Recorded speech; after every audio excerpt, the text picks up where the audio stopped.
Hey there, how are you all? I hope you all are doing great. My name is Kanika और आप लोगों ने ये video का टाइटल देख ही लिया होगा तो आपको पता होगा मैं किसके बारे में बात करने जा रही हूँ। So by profession I am company secretaries और मेरी बेबी के होने से पहले मैं एक इंसॉल्वेंसी फर्म में काम कर रही थी। But when you have a baby in your life you have to make certain changes and set some preferences according to। तो ऐसा ही मेरे साथ हुआ। मुझे एक मेंटली क्लैरिटी चाहिए थी अबाउट द करियर कि अभी क्या और आगे के आने वाले कुछ सालों में क्या। So what I realized is there are four different kind of aspects to be considered in the whole process of decision making in my case।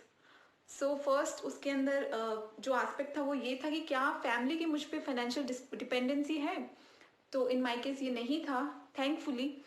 तो मेरे पास इस तरह का कुछ प्रेशर नहीं था कि मुझे जॉब भी करनी पड़ेगी और बेबी को संभालना पड़ेगा। बट अगर वो डिपेंडेंसी होती तो मुझे वो दोनों चीज़ों में बैलेंस बनाना पड़ता। बट बोलते हैं कि बुरा वक्त कभी आपको नॉक करके नहीं आता है। तो हमेशा हमें, मेरा मानना है कि हमेशा हमें उस चीज़ के लिए तैयार रहना पड़ता है, उस वर्स्ट टाइम के लिए जो कभी भी आ सकता है।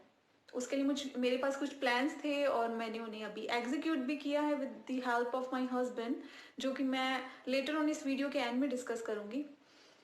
सो चलते हैं हमारे सेकंड पॉइंट की तरफ। जो सेकंड मैंने एस्पेक्ट उसको कंसीडर किया था वो ये था कि क्या मैं खुश रह पाऊंगी। सो बिकॉज होता है कि हम कर तो लेते हैं, अपना डिसीजन ले लेते हैं, बट उसके बाद हम खुश नहीं रह पाते हैं।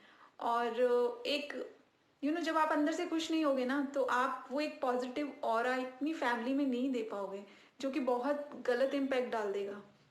सो मेक श्योर कि आप अंदर से भी खुश रहें जो भी आप डिसीजन लेते हैं उससे।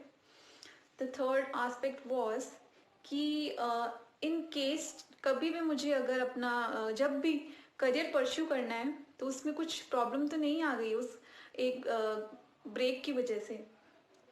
तो जो मेरा कोर्स जो मैंने कंप्लीट किया उसमें ऐसा नहीं था। बट हाँ, आपको अप टू डेट तो हर फील्ड में रहना ही होता है। The last point to be taken in the consideration was कि मेरे हस्बैंड का ट्रैवलिंग जॉब है तो उनको अक्सर अब्रॉड जाना पड़ता है और फैमिली में भी सब अपने अपने काम में बिजी होते हैं। आप किसी को भी नहीं ऐसा बोल सकते हैं कि आप लोग वो सब छोड़ के हमारे पास आ जाइए। तो ये भी एक पॉइंट था और मैं उसे किसी क्रैच में या किसी मेड के भरोसे छोड़ना, मैं उस चीज़ में सेटिस्फाइड नहीं फील कर रही थी। ये सबका अपना अपना अलग अलग प्रेफरेंस होता है, किसी को किसी चीज़ में सही लगता है, किसी को किसी चीज़ में। तो ये चीज़ मेरी पर्सनल ओपिनियन है और मुझे वो चीज़ ठीक नहीं लगी।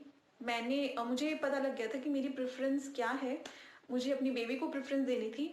सो आई क्विटेड माई जॉब।